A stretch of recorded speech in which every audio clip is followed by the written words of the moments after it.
So normally the standard normal curve isn't really used in a lot of applied situations, but it doesn't mean that we still can't find a probability that a measurement chosen at random will appear in an area underneath a normal curve. As was mentioned in section 2, any normal curve can be expressed as a standard normal curve by converting all the z values, all the x values of that distribution to z values. So we just need to make those conversions here, right? So remember, this is the formula to convert from raw score to a z-score, right? And then we can use the table that shows the areas of those standard normal distributions. For example, if I have a normal distribution with a mean of 10 and a standard deviation of 2, we can find the probability that an x value selected at random from that distribution is between 11 and 14. Well, let's try to apply z-score to these values by converting. So we're going to convert 11 and 14 to z-scores. All right, so if my x is 11, right, then z is 11 minus 10 over 2. So that's 1/2, which is 0.5. So that's the first z-score. Okay. Then I have 14. So 14 minus 10 over 2, that's 4 over 2, which is 2. So again, this is an in-between situation. So we take the larger area minus the smaller area. So the probability of z being less than or equal to 2 minus the probability of z less than or equal to 0.5, right? So we'll look at the table. We'll find those in the table here. So if I look at the table, that would be 0.9772, 0.9772 minus the value for 0.5, and that would be 0.6915, 0.6915, and then that will be equal to 0.2857, and that's the probability that a x value selected at random would be in between 11 and 14. Now, with the next example, right? So a different standard deviation, a different mean. Find the probability that an x value selected at random from that distribution would be between 16 and 19. Well, we can actually use our calculators to figure that one out. If you press second variables, go to the distribution menu, the second option is normal CDF. And then you would have to put the lower bound, upper bound, the mean, and the standard deviation. So to go back here, this would be a normal CDF with my lower bound, my upper bound, my mean, and my standard deviation. Putting all of that in there.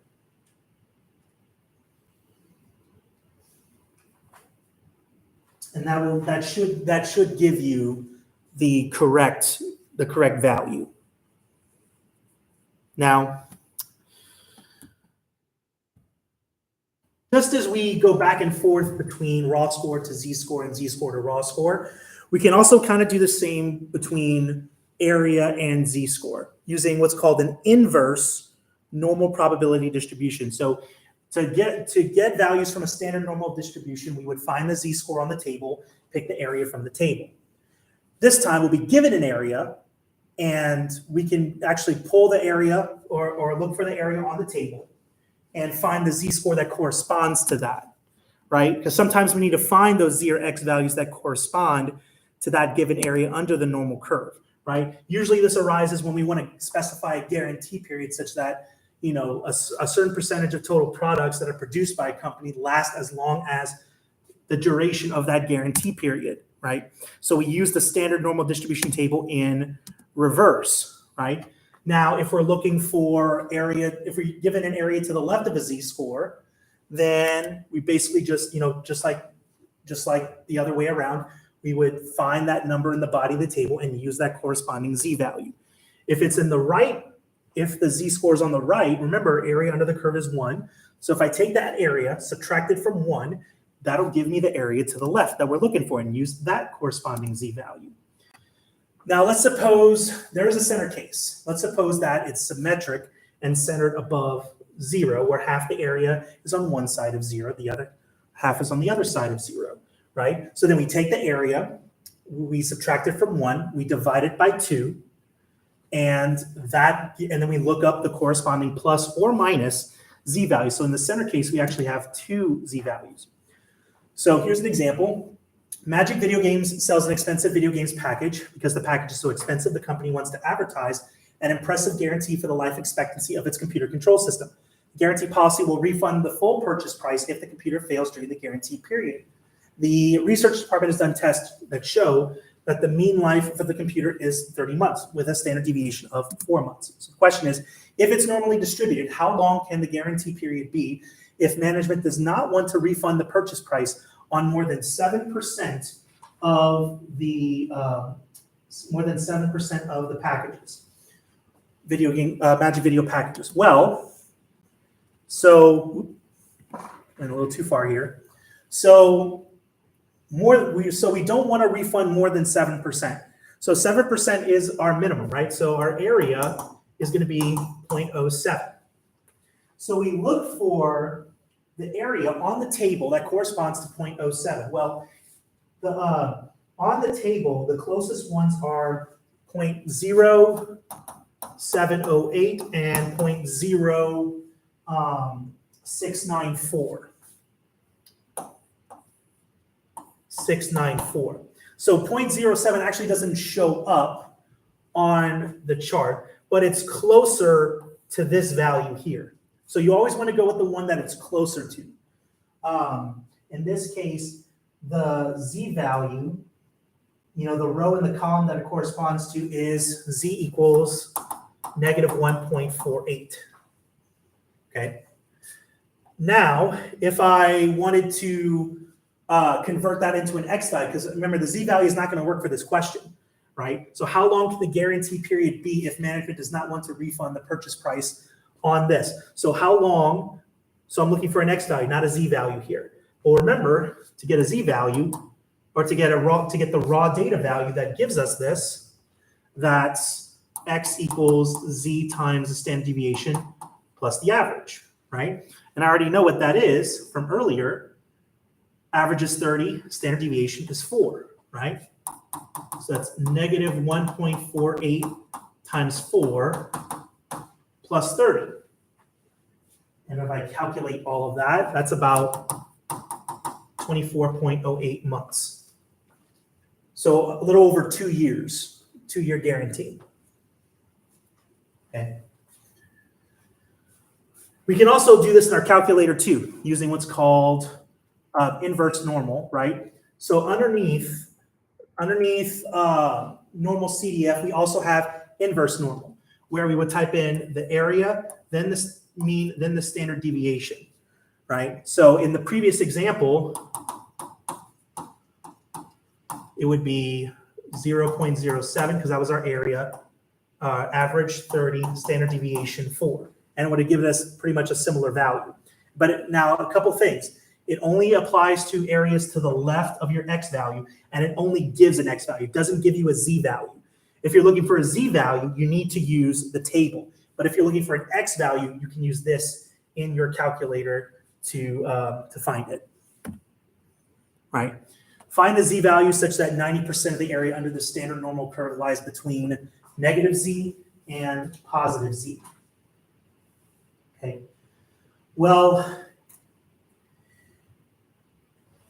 keep in mind that, so the area is 90%, right? So 0.9. So if it's between two values, so I have to use the case where I subtract that from 1 and divide it by 2, which is 0.1 over 2, which is 0.05. Okay. Now, this right here lies between these two values on the chart, 0.0495 and 0.0505. Now, only thing is, this is not closer to any one of these values. It's right down in the middle. So if I look for the z-score for these, this is negative, this is 1.64, and this is 1.65. Well, what I can do is, since this is smack dab in the middle of here, then I can use the exact middle z-score. Remember, it's between two values, so it's got to be plus or minus. So I can find the z-score right in the middle of those two. All right, here's another example. Find z such that 82% of the standard normal curve lies to the right of z. So this is to the right case, so we take that 0.82, subtract it from 1, that's 0.18, okay? So if I look for my curve, if I go to my standard normal distribution curve and look for the 0.18, so 0.1 and 0.18, I get somewhere in between negative 0.91 and negative 0.92. So it looks like it's closer. It looks like it's closer to negative 0.92. Okay. So again, if your area lies between two areas on the chart, look for the area that's closer, and then choose the z-score for that one. Here's another one. 55% lies to the left. So this is the left, so I don't need to do anything fancy. I just use 0.55. And if I look for 0.55, that's between 0.12 and 0.13. And it looks like 0.13 is a little bit closer. And if I wanted to find the x, I could always convert this to a raw score. Okay. Now we tried the 90%. Why don't y'all try the 95% one on your own? Suppose the time to complete a test is normally distributed with a mean of 60 minutes and a standard deviation of 8 minutes. How many minutes can we expect all but about 5% of the test to be complete? So how many minutes can we expect 95% of the tests to be completed? So that's an area of 0.95. How long is it going to take to get all those tests completed? Well, so again, we'll look, so our area is 0.95, right? I can use an inverse norm to find the actual x value. So 0.95, 60, and 8. And that should give me, and that'll give me the value for this example. Now, one last thing here. If you have a set of data that you suspect or could be normal, here's some ways that we can verify to make sure that it's normally distributed. Your textbook mentions 4 ways. I only want to mention 3. So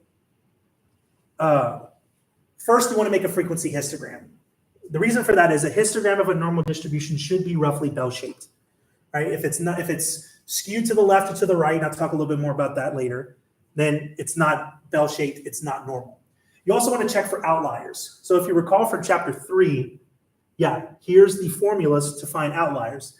An outlier has to be either less than the first quartile minus 1.5 times the interquartile range, or greater than the third quartile plus 1.5 times the interquartile range. So a data set for a normal distribution should not have more than one outlier. The other thing is to check for skewness. I mentioned skewness earlier. You can actually check for skewness by using what's called Pearson's index, where I calculate 3 times the average minus the median, divide that by the standard deviation.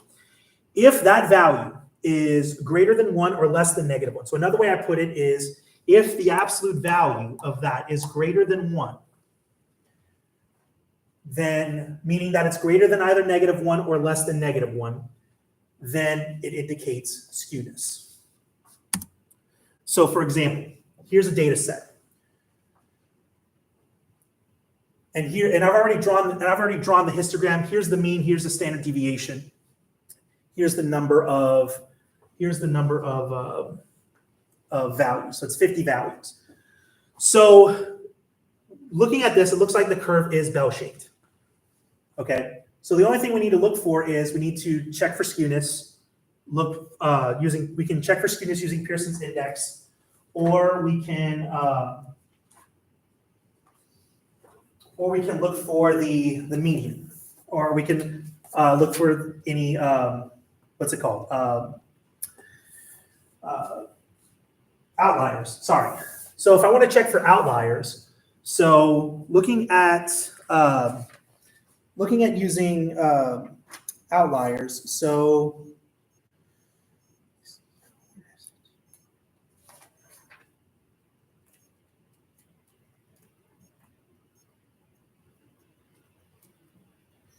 looking at quartiles, right?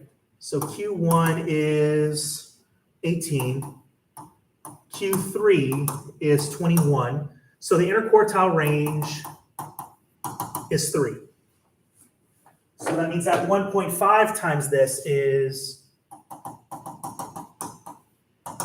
4.5. Okay.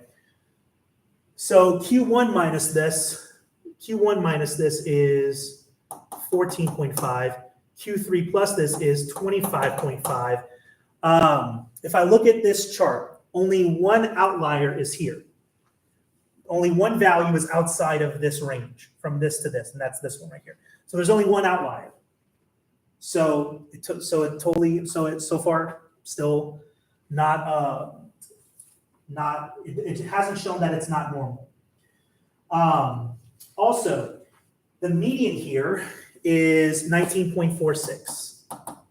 And you can check this on your calculator too by making a list and finding the first variable statistics that we did in chapter 3. So if I take that right here, so 3 times for the average,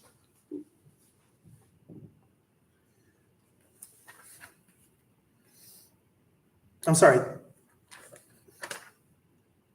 the median is 19.5. This is the average. The median is 19.5. So 19.46 minus 19.5, and divide that by the standard deviation, which we see is 2.705. If I calculate all of that, I get a value of about negative 0.04. So all three checks, the outlier check, the histogram check, and the Pearson's index check, all show that this distribution is considered to be normal.